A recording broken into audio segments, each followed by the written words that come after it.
गेल्या काही दिवसांपासून प्रचंड मोठ्या प्रमाणामध्ये गॅसचा तुटवडा जाणवू लागला आहे. त्यामुळे घरातलं बजेट आता विस्कळीत होतं की काय अशा प्रकारची चिन्ह दिसू लागली आहेत. अनेक हॉटेल्स हे बंद पडायच्या मार्गावर आहेत. या संदर्भात काँग्रेसच्या वतीने काल जोरदार आंदोलन करण्यात आलं.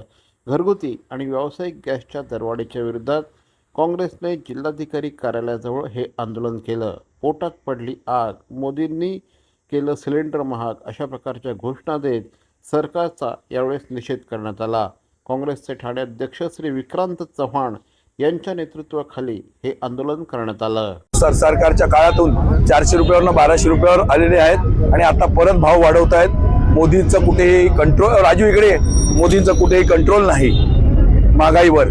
आणि त्यामुळे राहुल गांधींच्या आदेशाने, खरगे साहेबांच्या आदेशाने, प्रियंकाजींच्या आदेशाने, सोनिया गांधींच्या आदेशाने संपूर्ण महाराष्ट्रभर, देशभर काँग्रेस खरगे साहेबांच्या आदेशाने रस्त्यावर उतरलेली आहे. त्याचाच एक भाग म्हणून हर्षवर्धन सपकाळ साहेबांनी आणि सन्माननीय उपाध्यक्ष गणेश पाटील यांनी दिलेल्या आदेशावरनं आज ठाणे काँग्रेस रस्त्यावरती उतरलेली आहे. जिल्हाधिकारी कार्यालयासमोर आम्ही आंदोलन छेडलेलं आहे.